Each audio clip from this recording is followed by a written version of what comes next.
Essentially, Mr. Soros said India is a democratic country, but he doesn't think the Prime Minister of India is a Democrat. By the way, a few years ago, in the same conference, I was there at that time, he actually accused us of planning to strip millions of Muslims of their citizenship, which of course didn't happen. It was a ridiculous suggestion. But you have to understand what this actually means.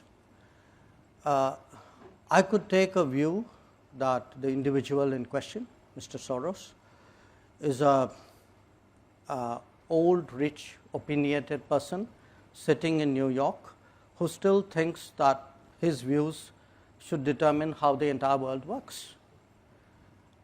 Now, if I could only stop at old, rich and opinionated, I would put it away.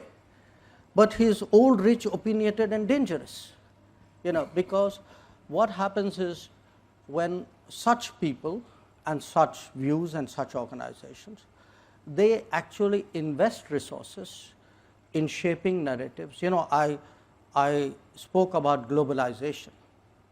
Now, what globalization does is it actually creates a lot of the seamlessness of globalization, which creates all the opportunities, also allows narratives to be shaped, money to come in, foundations to go about their agenda. Now, in this particular case, it is very clear that he has very strong political preferences. He actually thinks that, doesn't matter that this is a country of 1.4 billion people, we are almost there, whose voters decide how the country should run. He actually thinks, well, if, and again, I cite him as an extreme example, okay? But there are other, manifestations of this in different countries, where people like him think an election is good if the person we want to see wins.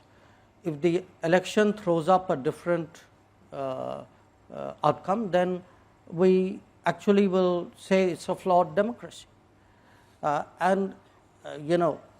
This to my and the beauty is all this is done under the pretense of advocacy of open society, of transparency, etc.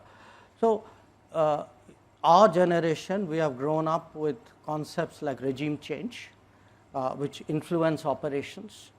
Now, you can call it what you will.